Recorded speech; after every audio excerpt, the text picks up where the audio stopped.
Did you have a normal childhood? Well, my parents made us train for the apocalypse because they said unprepared children were as good as dead. By the time I turned 16, the training was so extreme that one of us almost didn't survive it. My parents moved us to the middle of nowhere when I was 8, saying society was about to collapse and only the strong would survive. They homeschooled us with half regular subjects and half survival skills, and Dad quit his job to focus on family security full-time. At first, the training seemed almost fun, like extreme camping. We learned to build fires without matches, find water in the forest, identify edible plants. But then they started waking us up at random times for surprise drills. 3 in the morning, and suddenly the house would be full of smoke bombs while they screamed that we had 2 minutes to grab our bags and meet at the rally point. If you were too slow or forgot something important, you had to sleep outside without a tent as punishment. By the time I was 12, the training was way more intense. We had to run 5 miles every morning carrying 20-pound packs, even my 8-year-old sister Luna. If someone threw up or collapsed, we all had to start over. Dad would chase us through the woods playing the role of hostile survivors, and if he caught you, you had to do hundreds of push-ups until your arms gave out.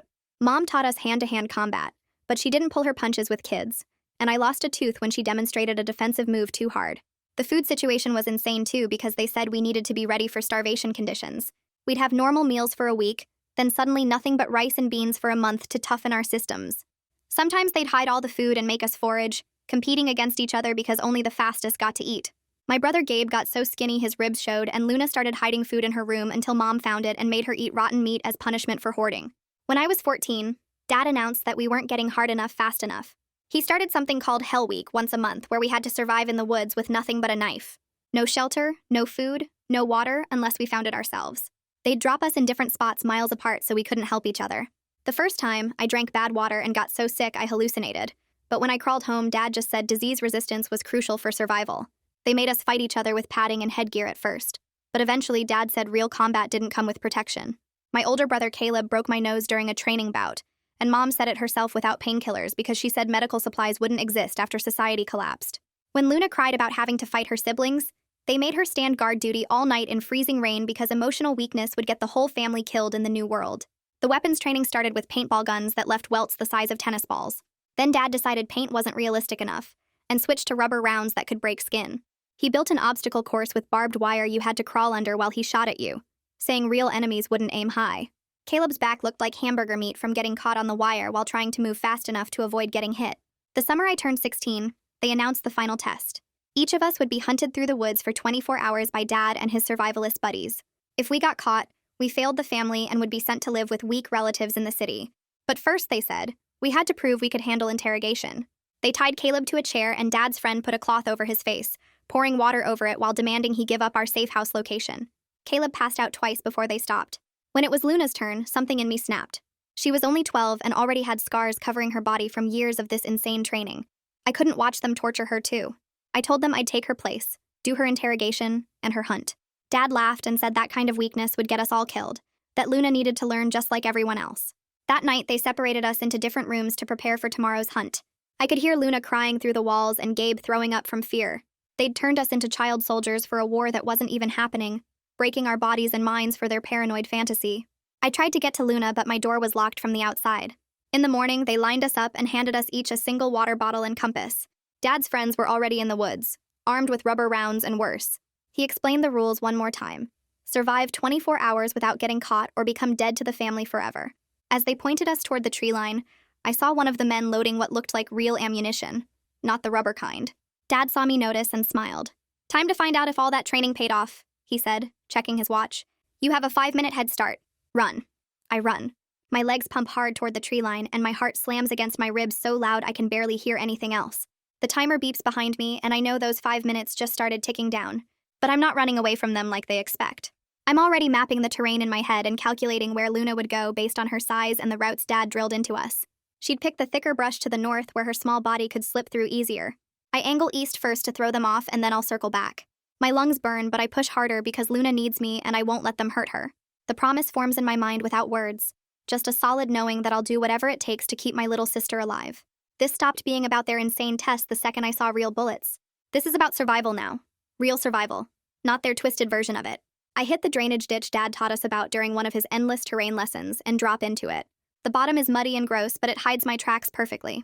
I move through the ditch heading east and my boots squelch in the muck, but I'm below the sight line now. My right leg aches from an old injury, some training exercise that went too far last year, but I ignore the pain and keep moving. I count my supplies in my head while I move. One water bottle clipped to my belt, compass in my pocket, knife strapped to my ankle, and 8 years of survival skills they beat into us that I'm now using against them. The irony hits me hard. They trained us to survive their apocalypse, and now I'm using everything they taught me to survive them. I reach a spot where the ditch curves and I peek over the edge. My stomach drops straight through the ground. About 50 yards away, one of Dad's friends stands next to a tree checking his rifle. I freeze completely and barely breathe. The ammunition he's loading into that gun is definitely not rubber. The rounds are brass-colored and real and designed to kill. My hands start shaking because this means they're actually planning to shoot at us with live bullets. Not training rounds that hurt. Not rubber that bruises. Real ammunition that could put holes through our bodies. The training was brutal, but this crosses into something worse. Something that could actually end us. I duck back down in the ditch and my mind races. They're hunting their own kids with real guns. I press my back against the muddy wall and try to think. I know this terrain better than I know anything else because Dad made us memorize every hill and valley and dead space. Dead ground is what he called the low spots, where you can't be seen from higher positions. I use that knowledge now and stay low while I move. The fear should paralyze me, but instead it sharpens everything. Every sound gets louder. Every shadow gets clearer. I can feel my heartbeat in my throat, but my hands steady as I plan my next move. I scramble out of the ditch when I reach thick cover and grab a plastic bag that's caught in some bushes. Someone's old trash becomes my tool. I fill it with rocks and tie it shut with a vine. Then I hang it from a low branch about 20 feet off my actual path and rig it so the wind will make the rocks rattle against each other. The noise will draw attention away from where I'm really going. I grab a dead branch and drag it behind me as I walk backwards, creating footprints that lead toward my fake noisemaker. Dad taught us misdirection during one of his paranoid lessons about enemy tracking. He never thought we'd use it against him. I drop the branch and move silently in the opposite direction, stepping on rocks and roots to avoid leaving prints. My path takes me north now, looping back toward where Luna probably went. The gunshot cracks through the air so loud it feels like it splits the world open. Bark explodes off a pine tree 6 feet to my left, and I feel the splinters hit my arm like tiny knives. I drop flat on my face in the dirt and my whole body goes cold. That was real. That was an actual bullet. They're really shooting at us. The sound confirms everything I saw with that rifle. This isn't training anymore. This is attempted murder dressed up as a final test. I touch my arm, and my fingers come away bloody from where the wood splinters dug in. The pain is sharp but manageable. I stay flat for 30 seconds and listen. No footsteps coming closer.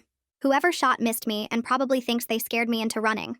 Instead, I crawl on my belly through the underbrush and head deeper into the trees. I'm moving too fast and not paying enough attention when I hit the old obstacle course area. My right calf catches on something and pain rips through my leg so bad I almost scream. Rusted barbed wire that Dad strung up years ago for crawling drills tears through my jeans and into my skin. The gash is deep and immediate. Blood soaks my pant leg warm and wet. I bite down hard on my own hand to keep from making noise. The taste of my skin and the pain in my hand distracts from my leg for just a second. I can't cry out. Can't give away my position. I reach down and feel the wire still caught in my calf. I have to pull my leg free and the barbs drag through muscle as they come out. Tears run down my face, but I don't make a sound. I wrap my hand around the wound and apply pressure like Mom taught us. The bleeding slows a little but doesn't stop. I rip a strip off my shirt and tie it tight around my calf. It'll have to be good enough. I remember something Dad made us memorize 2 years ago during one of his endless cash drills. There's a supply stash hidden under a rotted log about 100 yards from here. I limp toward it and find the log right where it should be. I roll it over carefully, and there's the old ammunition box Dad used for storage. Inside is an old family radio, the kind we used for communication drills. The batteries might be dead, but I take it anyway and shove it in my waistband. I roll the log back and scatter leaves over the disturbed ground. If I can get this radio working, maybe I can hear their communications. Maybe I can warn my siblings. Maybe it'll save our lives. I don't know yet, but having it feels like having a weapon. I move away from the cache and head north again, limping now, bleeding, but still moving toward where Luna needs me. I pull the radio from my waistband and turn the dial with shaking fingers until I find their frequency. The volume is barely a whisper, but I can still hear Dad's voice cutting through the static. He's talking to one of his friends and the words make my stomach twist. Teach them a lesson they won't forget, he says, and there's something in his tone that sounds almost excited. They need to understand what real survival means. The other man laughs and says something I can't quite catch, but Dad responds with, exactly, no more coddling. I press the radio against my ear and realize with cold certainty that this stopped being training the moment they loaded those rifles. They actually want to hurt us. They want us scared and bleeding and broken so we'll never question them again. I turn the volume down even more and clip the radio to my belt where I can monitor it without giving away my position. For just a second, I think about walking back to the tree line and surrendering. I could take whatever punishment they'd give me. Maybe they'd go easier on the others if one of us gave up right away. I picture myself stepping out with my hands raised, telling Dad I failed his test. accepting whatever comes next. But then I see Luna's face from this morning in my mind, the way her whole body was shaking when they tied Caleb to that chair, the scars covering her legs from years of their training. She's only 12 and she shouldn't have to be out here running from grown men with guns. I can't give up when she needs me. I won't. I push the thought of surrender down deep and keep moving through the trees. I'm cutting through a thick section of pine when I spot something that makes me freeze. There's a small black box mounted on a tree trunk about 8 feet up, one of the family's trail cameras. Dad installed dozens of them around the property years ago to monitor wildlife and track our movements during training exercises. This one is still blinking its little red light, which means it's recording. My hands start shaking as I realize what this means. Every person who walked past this camera in the last few hours got filmed. The hunters with their rifles, Dad giving orders, maybe even footage of them actually shooting at us. This could be proof. Real proof of what they're doing that no one could deny or explain away. I look around to make sure no one's watching, and then I start climbing. The bark is rough under my palms and my injured leg screams with every movement, but I keep going. When I reach the camera, I pop open the back panel the way Dad showed us during a maintenance lesson last year. The SD card slides out easily, and I hold it in my palm for a second. This tiny piece of plastic that might save our lives. I tuck it into my sports bra and snap the elastic tight. Even if they catch me and search my pockets, they won't find it there. Whatever happens now, there's evidence. Men hunting children with rifles, all recorded in perfect digital clarity. I climb back down and head northeast, moving fast despite the pain in my leg. I know Luna's patterns from years of training together. She always chooses dense cover over open ground. She moves slow and careful instead of fast and loud. If she's following her instincts, she'll pass through the area near the old creek bed where the brush grows thick enough to hide in. I find a spot where 3 large rocks form a natural shelter, and I cache half my remaining water there. I use a piece of chalk from my pocket to mark the largest rock with 3 dots arranged in a triangle.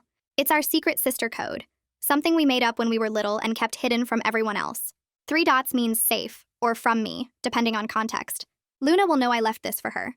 She'll know I'm trying to help even if I can't reach her directly. I cover the water bottle with leaves and moss so it's hidden but findable, then move on before anyone can spot me lingering. 20 yards later, I stop at a birch tree with smooth white bark. I pull out my knife and carve a small arrow pointing northeast toward the logging road. Below the arrow, I add our family code. 3 short lines that mean safe path. Dad created dozens of these codes for navigation and communication during training. He never thought we'd use them to escape from him. If any of my siblings find this mark, they'll understand. They'll know which direction leads away from danger. My hand is cramping by the time I finish, and I have to shake it out to get feeling back. The carved arrow looks obvious to me, but I'm hoping the hunters won't notice it, or won't understand what it means if they do. I hear heavy footsteps crashing through the brush behind me. Someone's coming fast and not bothering to be quiet about it. I drop into a crouch and grab a rock the size of my fist. My heart is pounding, so hard I can feel it in my throat. The footsteps get closer, and I can hear the person breathing hard from running. I wait until they're maybe 30 feet away, and then I throw the rock as hard as I can into the brush off to my left. It hits something solid with a loud crack, and the hunter immediately changes direction, crashing toward the noise like I knew he would. I slip away to the right while he's distracted, moving fast on the balls of my feet the way Mom taught us. The misdirection buys me maybe 2 minutes before he figures out the trick, but 2 minutes is enough to put distance between us. Through a gap in the trees, I catch a glimpse of movement and my breath catches. It's Gabe. He's maybe 40 yards away, moving with a bad limp that means he's hurt. His shirt is torn and I can see blood on his arm even from this distance. Every instinct screams at me to go to him, to help him, but I can't. If I call out, the hunters will hear. If I run to him, I'll give away both our positions. The best thing I can do for him is leave a warning he'll recognize. I break 3 leaves off a low branch and arrange them in a specific pattern on the ground, points all facing down. It's another one of Dad's codes, this one meaning danger close, stay hidden. Gabe will see it and understand. I watch him disappear into the trees and force myself to keep moving in the opposite direction. Cold rain starts falling and within minutes I'm soaked through. My teeth start chattering and I can feel my core temperature dropping. Hypothermia is a real danger now, maybe more dangerous than the hunters. I know I need heat, but building a fire is risky. The smoke will give away my location to anyone within a half mile, but if I don't warm up soon, I won't be able to move well enough to evade them anyway. I find a rock overhang that provides some shelter from the rain and gather dry tinder from underneath where it's protected. Mom taught us this method years ago, building a tiny fire that produces more heat than smoke. I arrange the tinder carefully under the overhang and use my knife to strike sparks off a piece of flint from my pocket. It takes 6 tries, but finally the tinder catches. I feed it carefully with small dry twigs, keeping the flame small and hot. The warmth feels incredible against my frozen hands. I know I can only risk this for a few minutes before the smoke becomes too dangerous, but those few minutes might be the difference between keeping my ability to think clearly and losing it to the cold. I'm about to put out the fire when I hear someone moving nearby, really nearby, close enough that I can smell his sweat mixing with the rain. My whole body goes rigid. One of the hunters steps into view maybe 10 feet away and his eyes lock on me. For a split second, we both freeze. Then he lunges forward and grabs my jacket with both hands. The training kicks in automatically. The wrist break escape Dad drilled into us hundreds of times until it became muscle memory. I twist my body hard to the right while bringing my arm up and over his grip, breaking his hold. But he doesn't let go fast enough and I hear something crack in his hand. He screams in pain and stumbles backward. I stare at him for a second, horrified. I actually hurt someone. I broke something in his hand. The sound of it cracking replays in my head and I feel sick. He was trying to catch me, but I never wanted to actually hurt anyone. The man is cradling his hand against his chest and cursing, his face twisted in pain. I should run, but I'm frozen, watching what my training made me capable of doing to another person. Then he reaches for his rifle with his good hand, and survival instinct finally kicks in. I turn and sprint into the trees, leaving him behind with his broken hand and his anger, my stomach still churning with guilt and fear. I duck behind a fallen tree to catch my breath, and that's when I see Dad standing maybe 50 yards away with one of his buddies. They're both laughing, and Dad slaps the other guy on the back while saying something I can't quite hear. The buddy nods and grins, and Dad points toward the east where I know Luna ran. My chest gets tight watching them joke around like this is some fun weekend activity instead of hunting their own kids with real bullets. Dad checks his watch and says something else that makes them both laugh harder. I press my hand against the rough bark of the fallen tree and feel something inside me crack apart. Not break exactly, but shift into a new shape that I know won't ever fit back together the way it was before. These are the people who were supposed to protect us, and instead they turned us into targets for their sick game. I force myself to look away and keep moving because watching them enjoy this will only make me freeze up when I need to run. I push through thick brush until my legs burn and finally stop when I'm sure they can't see me anymore. My calf is still bleeding through the makeshift bandage from the barbed wire, and every step sends sharp pain up my leg. I need to do something about it or I'll leave a blood trail they can follow. I'm searching the area when I spot something metal half buried under leaves and rotted wood. I dig it out and find an old trail crew lockbox that's rusted orange and covered in dirt. The latch is stuck, but I pry it open with my knife, and inside there's a few bandages still in sealed packages and some antiseptic wipes that are dried out but might still work. My hands shake as I unwrap the bandage on my calf and see how deep the cut actually goes. The edges are ragged and dirt is already getting in there. I rip open an antiseptic wipe and press it against the wound and have to bite my lip to keep from making noise because it burns like fire. I clean it as best I can and then wrap it tight with the new bandages, my hands moving steady even though my heart is racing. The bleeding slows down and I can move better without leaving drops behind me. I shove the extra bandages in my pocket and keep going north through the densest part of the forest. Something nags at my memory, and then I remember the prepaid phone I hid 6 months ago, when Mom sent me to town for supplies. She watched me the whole time, but there was one moment in the store when she was arguing with the clerk about prices, and I grabbed a cheap phone and stuffed it in my jacket. I paid for it with money I'd been saving from odd jobs and hid it on the way home. My heart starts pounding as I try to remember exactly where I put it. There was a hollow tree near the old deer trail, maybe a mile from here. I change direction and start moving faster, even though my leg screams in protest. It takes 20 minutes of searching before I find the right tree with the hollow at chest height. I reach inside and my fingers close around the phone wrapped in a plastic bag. I pull it out and power it on and watch the screen light up. One flickering bar of signal appears in the corner and I almost cry with relief. My hands are shaking, so hard I can barely hold the phone steady. I dial 911 and wait while it tries to connect. The call goes through and I hear a woman's voice say something, but the connection is terrible and cutting in and out. I try to talk fast and tell her kids are being hunted with live ammunition, but the call drops after maybe 10 seconds. I frantically type out a text message with, "Kids hunted with live ammunition," and add our approximate location based on the landmarks I can see. My finger hovers over send and I hit it and watch the little circle spin while it tries to go through. The signal drops to nothing and I don't know if the message sent or not. I stare at the phone willing the signal to come back, but it stays dead. I don't know if anyone got my message or if help is coming, but it's the only chance we have. I'm about to try calling again when I hear something that makes my blood go cold. Luna is crying somewhere to the east and the sound carries through the trees. Every instinct in my body screams at me to go to her right now. She's only 12 and she's out here alone and scared, and I promised myself I wouldn't let them hurt her. But going to her means abandoning my plan to reach the main road where I might be able to flag down a car or find help. I stand there frozen for maybe 5 seconds weighing my options. Then I hear her cry again, and the decision makes itself. Luna needs me more than I need escape. I shove the phone in my pocket and start running toward her voice. I find her huddled under a deadfall with her knees pulled up to her chest and her whole body shaking. She's soaking wet from the rain and her lips have a blue tint that means she's getting too cold. I drop down next to her and pull her into a quick hug and feel how small she is. I give her my water bottle even though I only have a few sips left and she drinks it all without stopping. I whisper instructions as fast as I can about following the creek bed west until she hits the logging road and then waiting there because help might be coming. I try to sound confident, like I know exactly what I'm doing, even though I'm just as scared as she is. She nods and grabs my hand and I squeeze back before letting go. I tell her to move now and stay low, and she crawls out from under the deadfall and disappears into the brush. I wait 30 seconds to make sure she's clear, and then I start moving in the opposite direction. I deliberately break branches at shoulder height and leave deep footprints in every muddy patch I can find. I even drop my compass on the ground where they'll see it if they're tracking me. If they follow this trail, then they're not following Luna, and that's all that matters. I keep making noise and leaving obvious signs for maybe 10 minutes until I'm far enough away from where Luna went. Then I hear a man yelling in pain somewhere behind me, and the sound is raw and shocked. I freeze and listen and realize he's caught in something. My stomach drops as I remember the snare traps I set in this area months ago during one of Dad's training exercises. I was supposed to check them and take them down, but I forgot, and now someone's caught in one. The guilt hits me hard because I never meant to actually hurt anyone. I just wanted to slow them down or make them think twice about coming after us. But now someone is in real pain because of something I did, and I feel sick about it. I force myself to keep moving because I can't help him without getting caught myself. His yelling gets quieter as I put distance between us, but I can still hear it echoing in my head. I'm moving through a drainage ditch when I spot a culvert running under what used to be a logging road. I crawl inside and press myself against the concrete and try to control my breathing. That's when I hear the radio chatter above me. Two men are standing right on top of the culvert, and their voices carry down through the metal grate.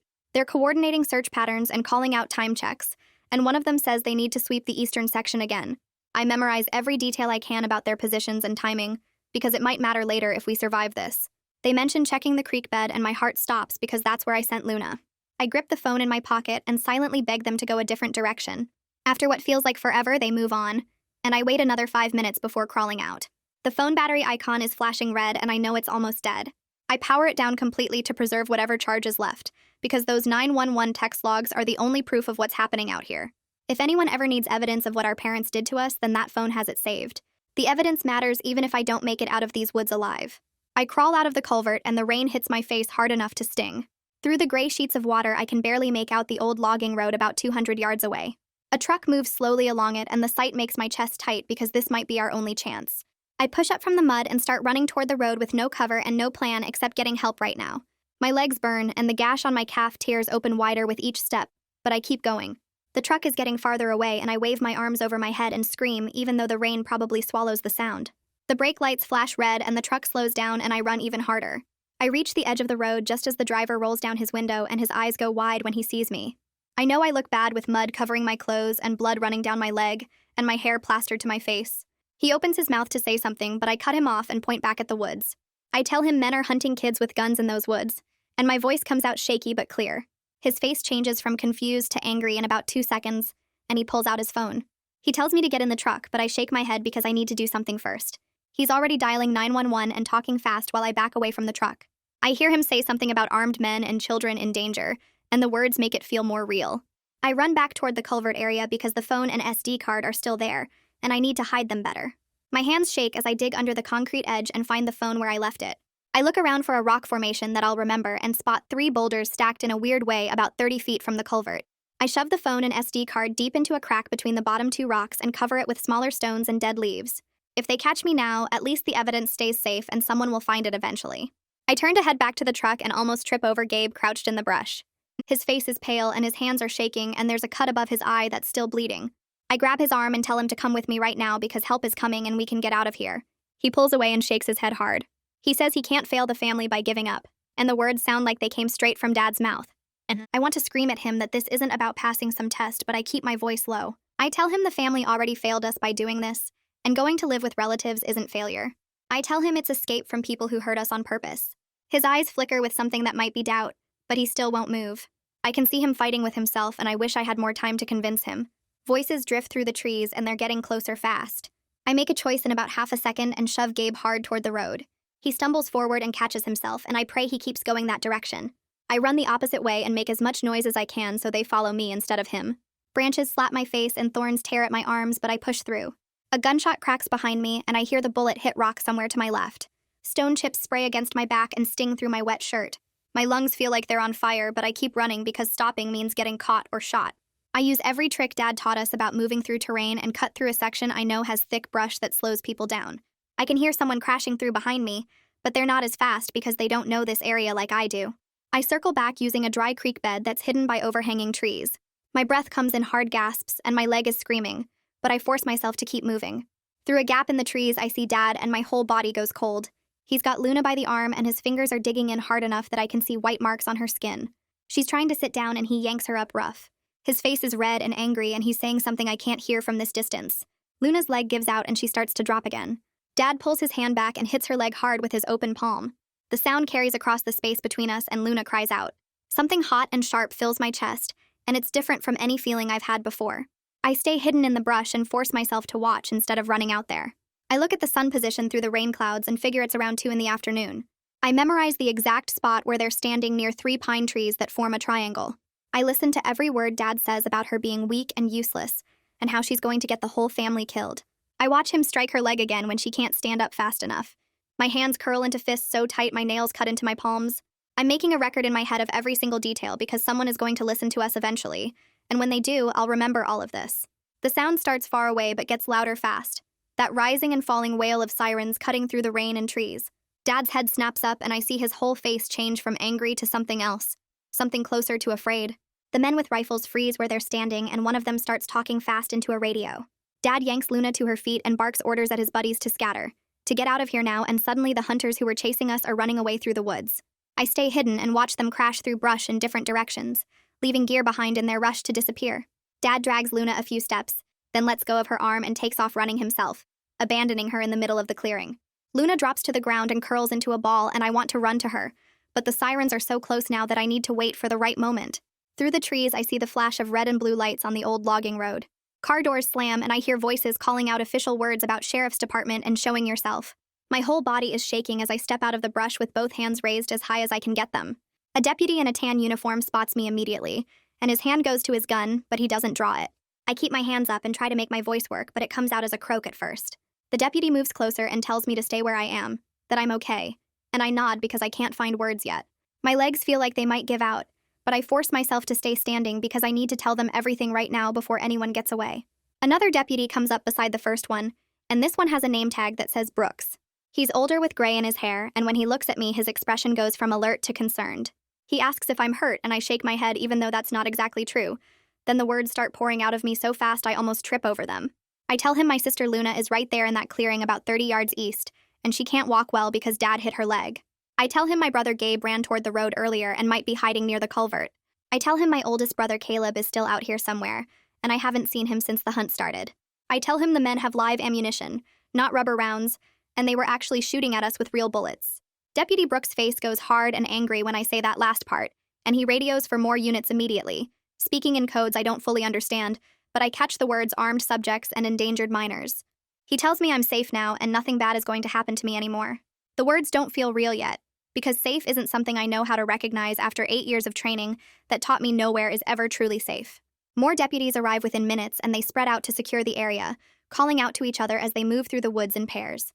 I see one of them find Luna and kneel down beside her and she flinches away from him at first, before he talks to her in a calm voice. Through the trees, I spot Dad trying to run and 2 deputies chase after him. He's fast because he trained himself as hard as he trained us, but the deputies are faster and they tackle him hard into the mud. Part of me feels sick watching my own father get forced to the ground with his hands pulled behind his back. Part of me feels relief so strong it makes my knees weak. Relief that he can't hurt us anymore, that someone finally stopped him. They put handcuffs on him and pull him to his feet and he's yelling something about his rights and illegal search. One of the deputies is leading Luna toward an ambulance that just arrived and she's limping badly, leaning on him for support. Deputy Brooks asks if I can walk and I nod. Then he tells me I need to show him where I hid the evidence I mentioned. We move through the woods toward the culvert and my legs are shaking so bad I almost fall twice, but I keep going. I find the rock formation exactly where I left it and dig underneath until my fingers close around the phone and the SD card. My hands are trembling as I hand them over to Brooks, and he looks at both items carefully, turning them over like they're precious. He pulls out his own phone and uses an adapter to view the trail camera footage right there in the woods. I watch his face as he scrolls through the clips, and his expression goes darker with each one, his jaw getting tighter and tighter. He asks me if I know all the men in these videos, and I tell him yes. They're all Dad's survivalist friends who came to hunt us. He nods and makes a call to someone, speaking in that official tone that means serious business is happening. The ambulance ride to the county hospital feels unreal, like I'm watching it happen to someone else instead of living it myself. They wrap me in a blanket even though I'm not that cold anymore, and a paramedic checks my pulse and blood pressure while asking gentle questions. At the hospital, they take me to a room with clean white walls and bright lights that hurt my eyes after hours in the dark woods. A nurse comes in and introduces herself as Valerie, and she has kind eyes, but her face gets tighter and tighter as she examines me. She documents every injury with a camera, taking pictures of the gash on my leg from the barbed wire, the bruises on my arms from being grabbed, the old scars covering my back and shoulders from years of training. She asks about each mark, and I tell her the truth about obstacle courses and punishment drills, and fighting practice without protection. She writes everything down in careful detail, and then she tells me gently that she's required by law to report what she's seeing. I nod and tell her I want her to report it, that I want everyone to know what they did to us. She squeezes my hand for just a second before going back to her documentation, and something about that small gesture makes my throat tight. After Valerie finishes, a woman in regular clothes comes in and sits down across from me in a quiet room away from the main emergency area. She introduces herself as Kendra and says she's a CPS worker assigned to our case. She has a calm, direct way of talking that reminds me of the way Dad used to give mission briefings, except her words are about safety instead of survival scenarios. She explains what happens next with words like safety plans and temporary placement and investigation procedures. I don't trust easily after years of Dad teaching us that government workers were enemies who would destroy families, but something about Kendra's straightforward manner makes me want to believe her. She doesn't make big promises or talk about how everything will be perfect now. She just lays out the steps and the timeline and asks what questions I have. I ask if we'll stay together, and she says they'll try to keep siblings placed together when possible. I ask if we have to see our parents, and she says not unless we choose to during supervised visits. I ask what happens if Dad gets out of jail, and she says there will be protective orders in place and he won't be allowed near us.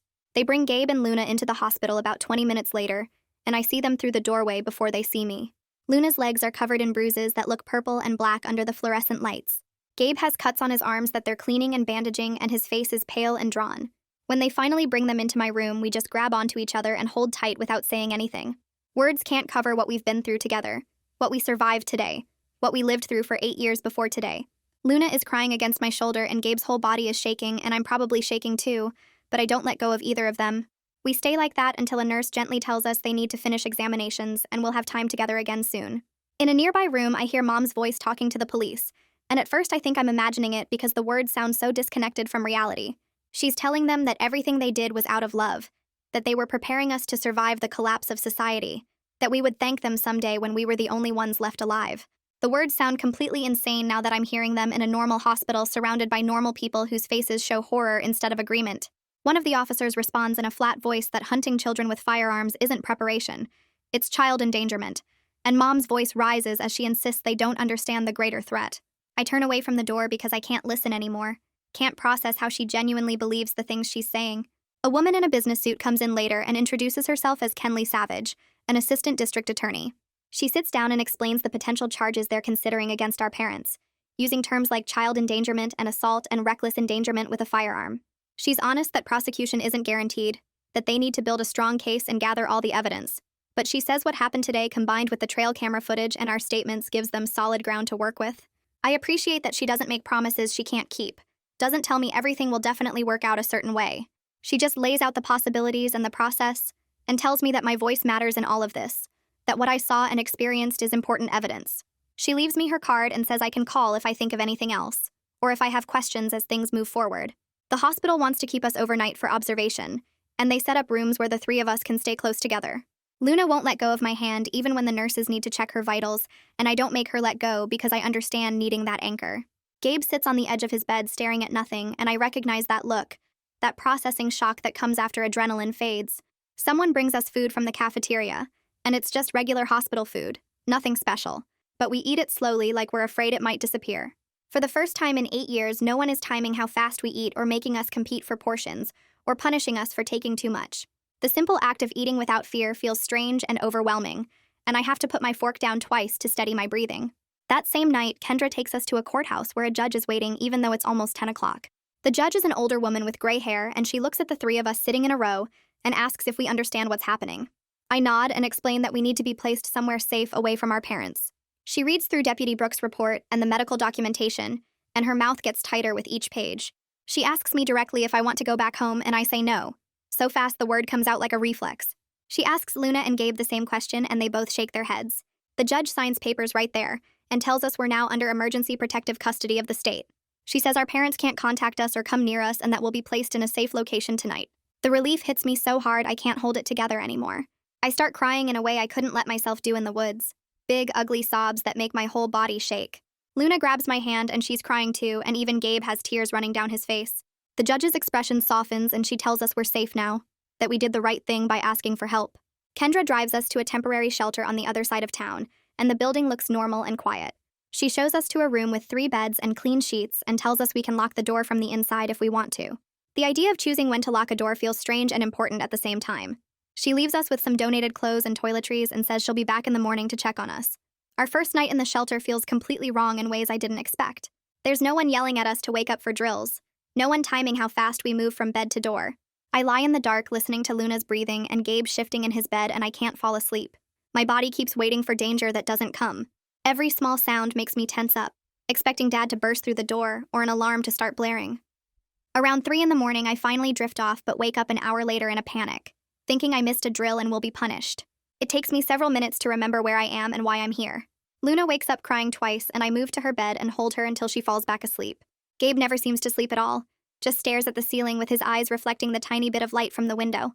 In the morning, Kendra brings us breakfast from a fast food place, and we eat it slowly, still not used to the idea that food just appears without us having to earn it or compete for it. She explains that we'll need to do some follow-up medical exams today to document everything properly for the case. I nod and finish my breakfast, even though my stomach feels tight with anxiety about more doctors and more questions. The doctor's office is in a different building, and they take us one at a time to examine us thoroughly. When it's my turn, the doctor weighs me and measures my height and writes things down with a concerned expression. She says I'm 20 pounds underweight for my age and height, and that my growth has probably been affected by years of poor nutrition. I feel ashamed even though she keeps saying it's not my fault, that what happened to us was abuse and neglect. She examines the scars on my back from the barbed wire and the partially healed cut on my leg from the hunt. She documents every bruise and mark and injury with photographs and detailed notes.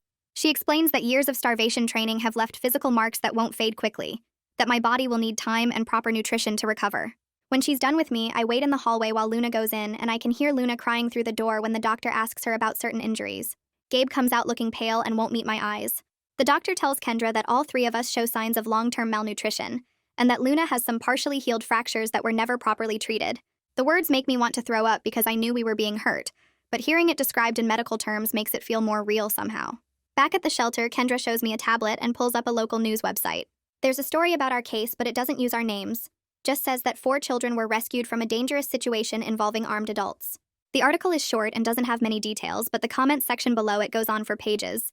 Some people are supportive and saying they hope we're okay now.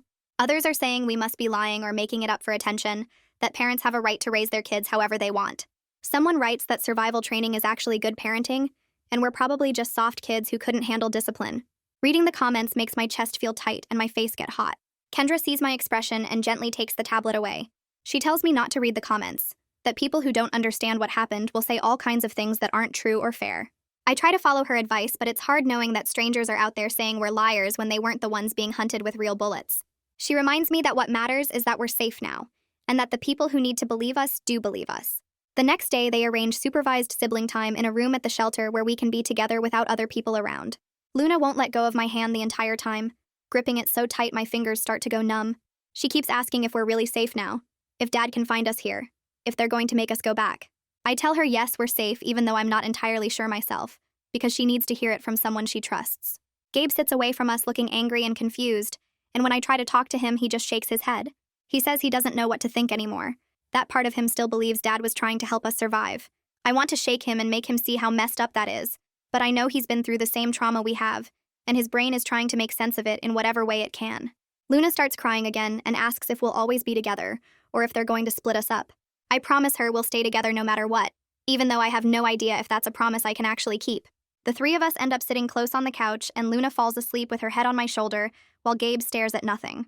2 days later, the shelter staff tells me I have a phone call, and my whole body goes cold when I hear Dad's voice on the line. He's calling from jail, and I can hear the manipulation in his voice immediately. That specific tone he uses when he wants to make you feel guilty. He tells me I'm breaking up the family, that I've betrayed everyone who loves me, that I'll regret this choice for the rest of my life. He says Mom is devastated and Caleb won't even talk about what I've done. His words are designed to make me doubt myself and feel like the bad guy in all of this. For a second, the old training kicks in and I almost apologize, almost say I'll fix it somehow.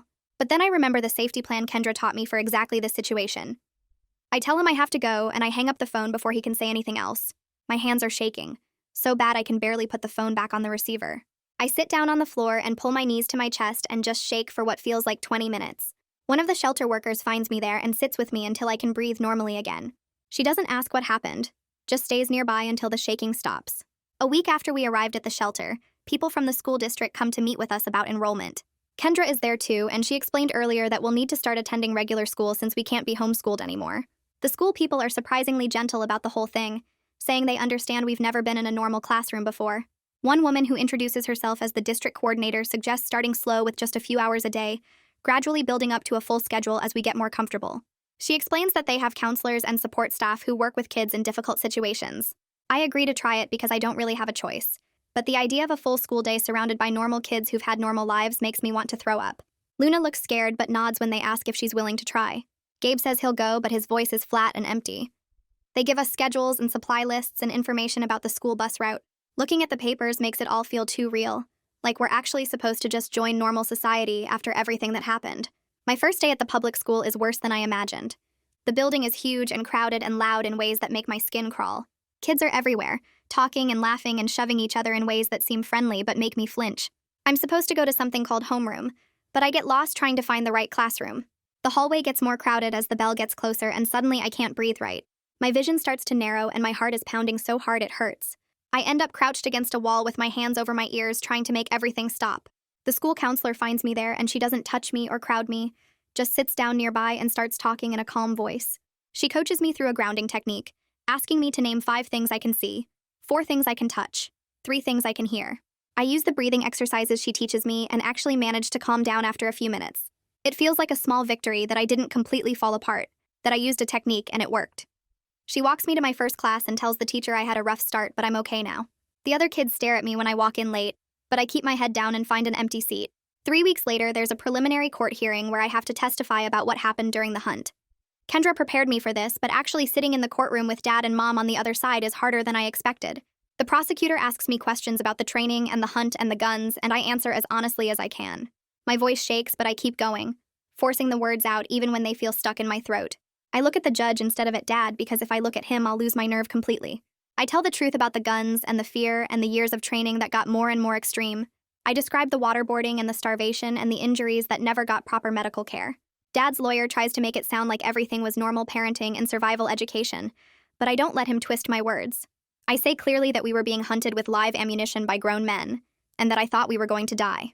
When I'm done testifying, my legs feel like they might give out, but I make it back to my seat next to Kendra. The judge listens to all the testimony and looks at the evidence, including the trail camera footage and the medical reports. She grants an extended protective order that will last for months while the criminal case moves forward. She sets a timeline for further proceedings and orders our parents to undergo psychological evaluations before any decisions are made about their parental rights. She also orders that we continue to have no contact with them, except through supervised visits if we choose to have them, which none of us want right now. It's not over, but it's progress. Real progress that means we're staying safe and away from them. I'll take any progress I can get at this point. Kendra drives us back to the shelter and tells us we did well today, that speaking up was brave and important. I don't feel brave, just exhausted and shaky, but I managed to get through it without falling apart. That night, Luna sleeps in my bed again, and I lie awake thinking about how many more court dates and evaluations and decisions are still ahead of us. The process is long and complicated and scary, but at least we're not in the woods being hunted anymore. At least we're not alone. A few days later, Kendra calls us into her office to talk about placement options, and she has a list of relatives in the city who might take us. She goes through each name and explains who they are and what their living situations look like. But before she gets halfway through the list, Luna grabs my hand, and Gabe moves his chair closer to mine. We tell Kendra at the same time that we need to stay together, that splitting us up isn't an option no matter how nice the relatives might be. Kendra nods like she expected this and makes a note on her papers, then says she'll look for a placement that can take all 3 of us, even though it's harder to find. The relief I feel is huge because losing my siblings now after everything we survived together would break me completely. My first real therapy session happens in a small office with soft chairs and a box of tissues on the table. The therapist is a woman with gray hair who doesn't push me to talk, but just waits until I'm ready. I end up telling her that I feel guilty for not protecting Luna and Gabe better during all those years of training, that I should have done more or been smarter or braver. She listens without interrupting and then tells me gently that I was a child too, that I couldn't have stopped what was happening any more than they could. Hearing her say it doesn't make the guilt disappear, but it makes it feel slightly less heavy, like maybe I can carry it without it crushing me. The next week, Luna sits down with Kendra and starts talking about things we didn't mention before in our first interviews. She describes times when Mom locked the food cabinets and made us go hungry for days as punishment for small mistakes. She talks about winter nights when Dad forced us to sleep outside in freezing temperatures without proper gear because we failed some drill. Kendra writes everything down carefully, and her face gets tighter with each new detail Luna shares. Each thing Luna says out loud makes it more real and harder to deny, and I can see it's painful for her to remember, but she keeps going because she knows it matters for the case. Kendra updates all the files and tells Luna she's brave for speaking up, and Luna cries a little but seems lighter afterward, like the secrets were weighing her down. That same week, Gabe starts talking about how maybe our parents weren't completely wrong, how the family unity we had was important even if the training went too far. I get so mad at him that I actually yell, asking how he can defend people who nearly killed us. We argue for almost an hour, with both of us getting louder and more upset until Luna starts crying and begs us to stop. Finally, we calm down enough to really talk instead of just shouting. Gabe admits he's confused and scared about what happens to us now without our parents. We make a pact right there that we'll tell the truth about what happened and stop protecting Mom and Dad, but we'll stay loyal to each other no matter what. We shake hands on it like it's an official agreement, and it feels important, like we're choosing each other over the people who hurt us.